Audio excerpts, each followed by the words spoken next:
Good morning, Dr. O'Sullivan. Thank you so much for joining us today. We are doing this series of short vlogs for SCMLi because we'd like to introduce people to this notion of spiritual capital. Let me do a brief introduction first. Dr. O'Sullivan is the director of the Spirituality Institute for Research and Education in Ireland. Has been working many years in higher education in the field of spirituality studies and holds various leadership roles in that field. So welcome again, Dr. O'Sullivan, and thank you so much for sharing some of your thoughts with us with respect to spiritual capital. Thank you. Maybe we can kick off with a brief question as to when you first came across this notion of spiritual capital, and how did you learn about it? Right.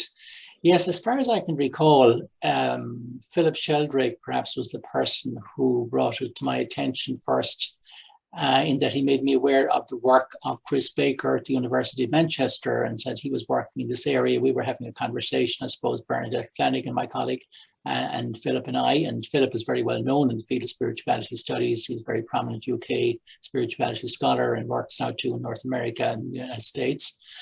And we had known each other for some years, and we were just conversing about spirituality, the field of spirituality studies. And for some reason, I think we came up focused on this notion, perhaps, of spiritual capital. And he mentioned Chris Baker. So Bernadette and I then contacted Chris Baker about this to hear more about it as a notion, because we were people working in the field of spirituality studies and were open and interested in anything that would serve that field. And he put us in contact also with Rana Jawad. I think Rana had done studies with Chris in the University of Manchester. And so we decided we'd found a spiritual capital centre in Ireland, in Dublin, in Ireland, and also with Waterford Institute of Technology, because we had a good connection with them as a third level institution that was awarding degrees up to PhD level. And so we formed this interinstitutional spiritual capital centre, interinstitutional between All Hallows College, Dublin City University, and Waterford Institute of Technology. Bernadette and I were working in All Hallows College at the time. So anyway, that's how the idea came along. So in 2008, on the 10th of December 2008, we launched the Spiritual Capital Ireland Centre. And we launched it in Waterford Institute of Technology, and Rana came over from Manchester to be the launch speaker. And then I was the respondent. So she spoke about spirituality and spiritual capital and social transformation. And then we had a Dublin launch as well, because it's interinstitutional. We had a Dublin launch as well in All Hallows College, and Chris Baker came to launch it there, and that was in February 2009. The launch date, I should say, in Waterford was the 10th of December 2008, and we chose that date because it was the anniversary of the death of Thomas Merton, who was a very prominent spirituality figure for people. And it seemed an appropriate person to associate the launch of the Spiritual Capital Centre with. So that was the idea. We were really looking out for how are there ways to connect with people in their spiritual seeking, and what would be a language and maybe concepts and a framework and all that could kind of speak to people, reach people, connect with people. And it seemed that the notion of spiritual capital could be one such way of doing it. And that was our interest and our purpose, really.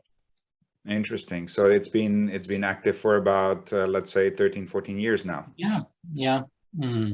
Now, actually, the Spiritual Capital Centre then evolved into what's now the Spirituality Institute for Research and Education. You can see that there on my screen, because it seemed as time went by, maybe that might be a way that would speak better to people than spiritual capital. But now that might change again, because now spiritual capital, with this series, for example, is coming back into prominence more, maybe.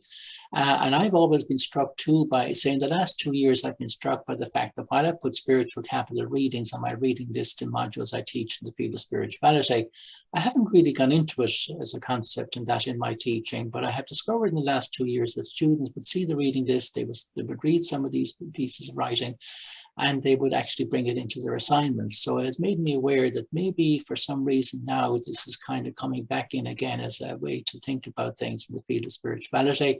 And I think I'm going to give it more attention in the module I'm teaching at the moment this year. Interesting. What does Yeah. it mean to you?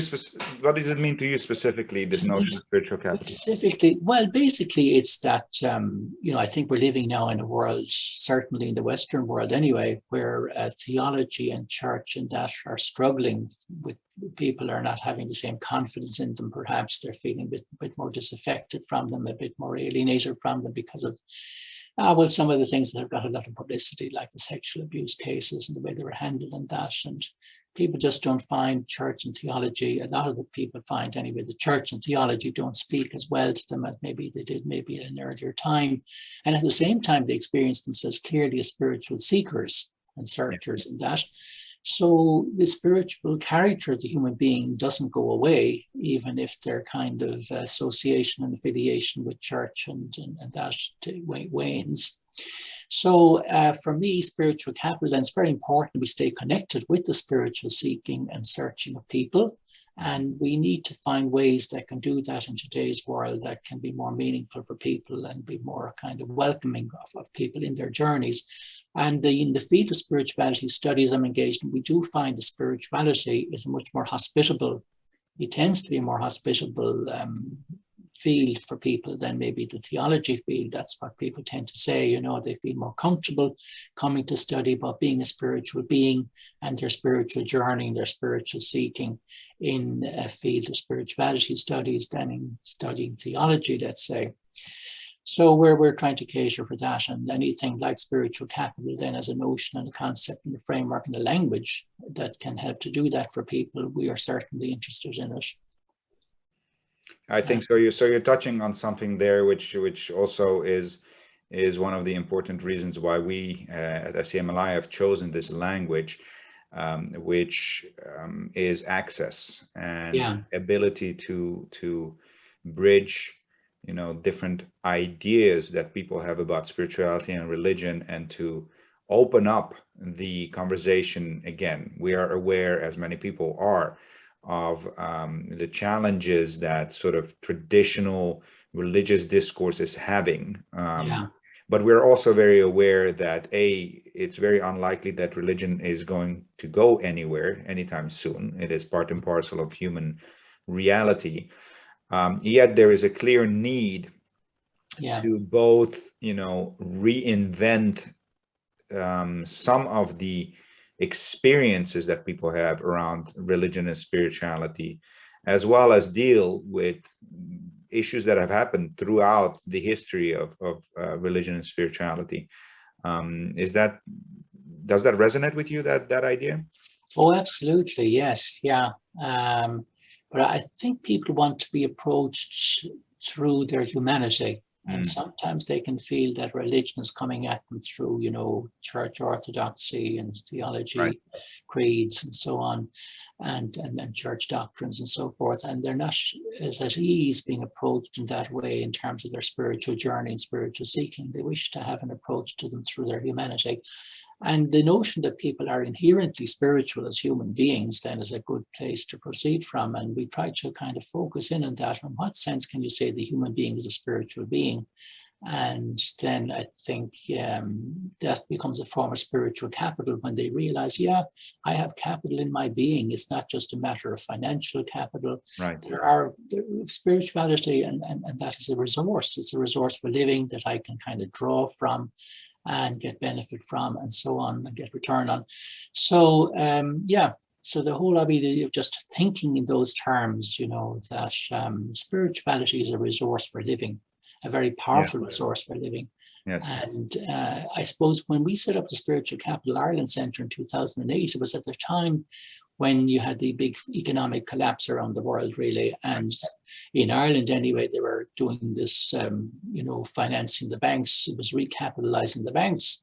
And we felt, well, look, we need a lot more than recapitalizing banks to get society back on track, and that we believe, to recapitalize it with spirituality. So then you're into the notion of spiritual capital. And what would that mean, to recapitalize society with spirituality? And one of the things is that, you can, you run, like one of the things we are doing is running an MA program in the field of applied spirituality, and it's attracting a lot of people. We've got people from 23 countries around the world over the years doing this program.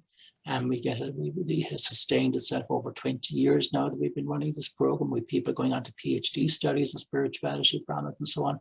And this is one way in which we can serve society through providing programs of study of that kind, which can get to postgraduate award levels, and people can maybe kind of become professionals in their field and as well. And I say to the students, you know, that in the past, psychology and sociology did not even exist. And now no university or third level and so that would be without them. And there are a lot of professionals working in those fields. And similarly, I believe that this is what's happening with spirituality now. It's becoming more and more of a place to have field of study, to study in, and it's a place where people can become professionalized, so to speak, to serve the society they're in. So, you know, this is spiritual capital into the society. That's a wonderful mission. I'm very pleased to see that there's people around the world like yourself that do this, and we're obviously hope to fall in the same category and support this type of work. So thank you so much for sharing some of these thoughts with us briefly. I very much look forward to having you on our speaker series, on our learning series, where people can learn much more about this, where you'll share a more specific topic with us. And we're very excited to see how that evolves, and we're inviting people to engage with that. I look forward to that. The 9th of November, in the evening time, European time, it's 8 to 9:30 European time. In Ireland, that would be an hour earlier, 7 to 8:30 p.m. in the United States. I'm not sure what time it would be, or in other parts of the world, but I'm sure people who are interested will work out the time zone that corresponds for them. And we look forward to seeing them all there and having a great conversation together. Absolutely. Yeah. We'll send out some materials so people can connect. Thank you so much for the conversation, Dr. O'Sullivan. Congratulations on getting this series underway. Okay. Thank you. Right.